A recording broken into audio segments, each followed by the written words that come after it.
الحمد لله والصلاة والسلام على رسول الله وآله وصحبه أجمعين. وحين كتشفنا تحانيه أين النبي إنك جاء رمينا عليه الصلاة والسلام وحاولنا يهي وحاولنا ذم يهي مركا حلقة لبعض أيام مرينا وحين كور رمي دونا إن أي حسن النبي عليه الصلاة والسلام وحاولنا كم يهي مرهدان أغاني وحاول يسمي يهي رسول كان ربي رميه وحاولنا كم يهي وحاولي النبي أولى بالمؤمنين من أنفسهم وأزواجه أمهاتهم نبي أياه كمدا وحق بدا المؤمنين تنفتوضا حاسس كيسنا وهو ينكد حق حرمدا يقدمين يا احترامك يا حقوق لا نقول لهم بيهويين ولمديهم مرك النبي عليه الصلاة والسلام يسجل وحوليه أنا أولى بكل مؤمن من نفسه أنا لا أضحك بدن قف كستأ مؤمن نفتيسا قف كستأ مؤمنا حق النفتيس أي كل هاي حق بدن بان أنا كله وأنا أضحك بدن أنت عدل إذا رسولك عليه الصلاة والسلام وحيري لا يؤمن أحدكم حتى أكون أحب إليه من والده وولده والناس أجمعين قف إذا كمله مؤمن طبعا نقل معي إلى إذا تشعل هذا والدك علي يا إلمها علي يا بدء بل إلى إذا تشعل هذا مؤمن كي للربي والدرجة دي للدول يجاري معها النبي عليه الصلاة والسلام وعمر بن الخطاب رضي الله عنه كعنت عيسى هيستان أي النبي عمر كيري رسول الله وحك استأذن كاتشعر هاي نفته إذا يعني markaasaa nabigu wuxuu ku yiri maya cumarow weli ma aadan rumayn cumarow ilaa aad naftaada iga jeclaatid markaasuu cumar hadalkii ku noqday radiyallahu canhu wuxuu yiri rasuul allah wallaahi hadda naftaydana waan kaa jeclahay markaasaa nabigu wuxuu ugu jawaabay calayhi salaatu wasalaam al'aana yaa cumar hadda ayaad cumar rumaysay oo meeshii la rabay aad joogta oo aad gaartay ka nabigeena calayhi salaatu wasalaam xadiiskan kale wuxuu ku leeyahay saddex arrimood qofkii laga helo sababtooda ayuu wuxuu ku helayaa iimaanka macaankiisa inuu alle iyo rasuul ka jecel yahay wax walba oo ka soo haray qofka mu'minka ah inuu u jeclaado dar alle oo aan ujeedo kale u jeclayn iyo inuu karaahiyeysto oo nibcaysto inuu gaalnimo ku noqdo ama uu u ahaado markii ilaahay ka badbaadiyey kadib saddexda arrimood cidda ay isugu darmato iimaanka macaankiisa ayuu helayaa marka jacaylka nabigu meesha uu joogo iyo iimaanka sida loogu helayo bay inaad tusaysaa iyo jacaylkiisa meesha la rabo inuu ina la gaaro nabigu muxuu ina ka mudan yahay baan ku jirnaa calayhi salaatu wasalaam waxa uu naga mudan yahay waxaa ka mid ah inuu nabigu yidhi calayhi salaatu wasalaam waxaa iman doona dad ummadayda ka mid ah oo jeclaysanaya inay maalkooda iyo ilmahoodaba dhaafsadaan inay i arkaan kalgacaylka waa dadaan weli iman oo weli dhalan oo nabigaba aan arag oo inaga iyo dadkiina ka horeeyay ama kuwayda ka dambeeyaa dad ay ku jiraan baa waxay tamaninayaan inay naftooda iyo maalkooda iyo ilmahooda dhan la qaato oo bedelka ay rasuulka arkaan calayhi salaatu wasalaam sida ummadiisu ay nabiga u jeceshahay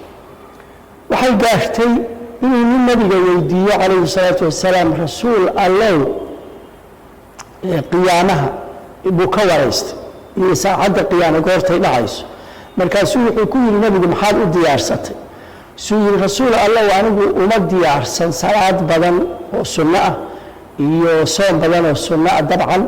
iyo sadaqo badan iyo waxa uma diyaarsan laakiin allah iyo rasuul baan jeclahay buu yidhi markaasaa nabigu wuxuu ugu jawaabay anta maca man axbabta adigu waxaad la jirtaa cidda aad jeceshahay qiyaamaha marka waana macnaha aayadda qur'aanka oo rabbi uu yidhi subxaanahu wa tacaala waman yutic illaaha والرسول فأولئك مع الذين أنعم الله عليهم من النبيين والصديقين والشهداء والصالحين وحسن أولئك رفيقا وحول يا رب سبحانه وتعالى قفك الله يا رسول أطيعه كواسي waxay la jirayaan qiyaamaha oo ay meel la joogayaan kuwa alla u nicmeeyey oo isugu jira nebiyaasha iyo sidiiqiinta waa abubakar iyo noocooda iyo maryamo bint cimraan iyo qur-aanku laba sidiiqa labadaas aan hadda ku naqaana magac ahaan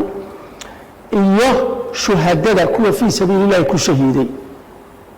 iyo kuwa saalixiinta ayuu la joogaya asxaabta nabiga calayhi salaatu wasalaam waxay gaartay inay ka fakeraan haddii nebigu jannada galo annagana ilaahay jannana siiyo nebigu meel sare oo aan la gaari karin